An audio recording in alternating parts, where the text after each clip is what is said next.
Hari ini saya diberikan amanah untuk menyampaikan lebih kepada konsep human nature-nya, gitu ya. Konsep, eee eee, bagaimana, konsep manusia gitu ya, dari perspektif Islam, juga nanti dibandingkan dengan konsep-konsep yang dari western psikologi ya, sehingga kita bisa memahami di mana sih letak kesalahannya, kemudian pada implementasi gitu. Oke, baik ya. Saya mohon izin untuk share screen nanti. Baik, a'udzubillahi minasyaitonirrajim. Bismillahirrahmanirrahim. Alhamdulillah. Alhamdulillahilladzi ba'atha fil ummiyina rasulan minhum yatlu 'alaihim ayatihi wa yuzakkihim wa yu'allimuhumul kitaba wal hikmah. Asyhadu an la ilaha illallah wahdahu la syarikalah wa asyhadu anna Muhammadan abduhu wa rasuluh.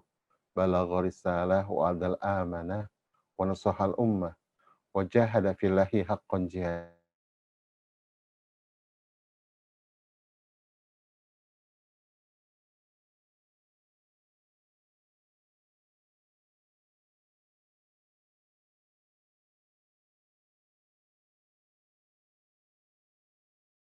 Mengantarkan fitrah itu kepada peradaban terbaik ya, dengan dipandu oleh kitabullah, dengan ilmu yang benar, khobar sodik ya, kabar yang benar dari kitabullah, sehingga mencapai peran peradaban terbaik dengan semulia-mulia adab.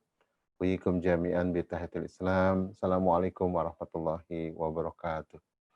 Alhamdulillah, terima kasih pada teman-teman yang sudah menyelenggarakan acara ini dan ikut menebarkan manfaat dari konsep fitrah ya. Ini bukan konsep dari saya tentunya, ini konsep dari kitabullah gitu ya. Jadi selama saya dan tim juga ya dibantu dengan guru-guru selama ya kurang lebih hampir 15-17 tahun gitu ya.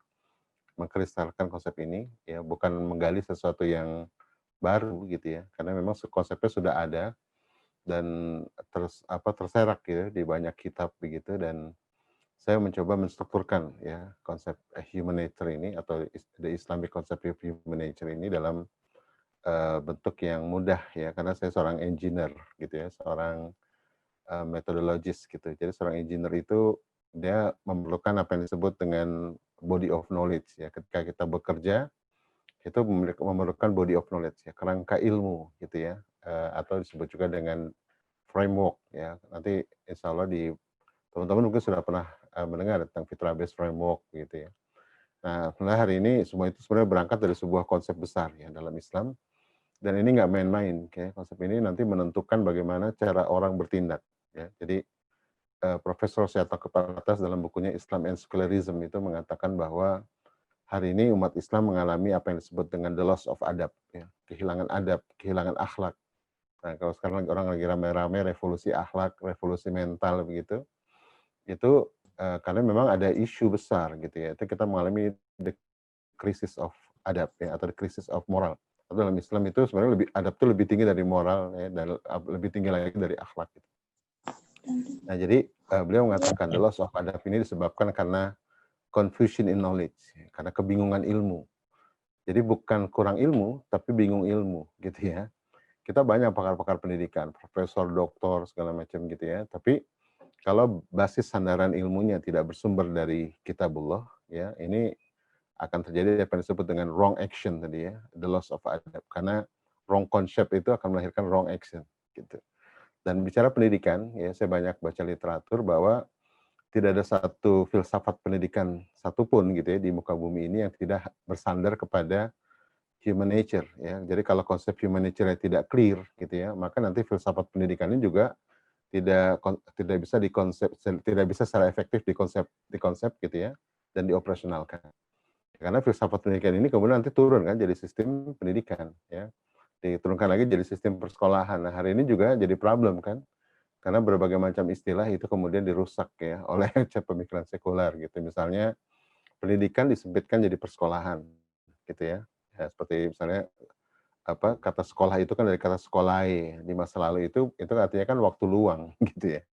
Ya sementara pendidikan itu education gitu ya. Itu lebih lebih lebih meluas, dan itu sebenarnya berangkat dari rumah gitu ya. Jadi education di masa lalu itu ada di rumah dan di jamaah gitu ya. Kemudian waktu-waktu sisa itu kemudian ditaruhlah di kutab ya, atau di sekolai gitu.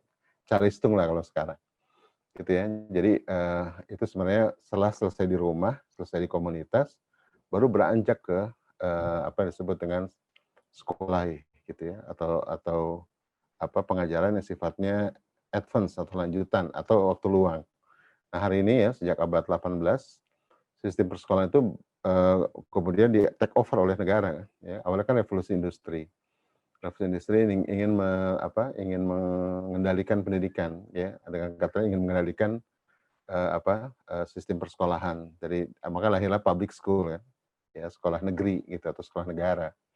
Yang sebenarnya hanya punya kepentingan satu ya, bagaimana mencetak warga negara, menjadi warga negara yang bisa mengisi pabrik dan perkebunan gitu kan. Ya ini kemudian masuk lewat penjajahan di negeri-negeri muslim ya, lewat di Indonesia masuk lewat politik etis 1901, yang hanya orientasi pendidikan hanya mengantarkan anak-anak kita gitu ya, hanya untuk menjadi kuli gitu ya, menjadi administratur dan insinyur gitu.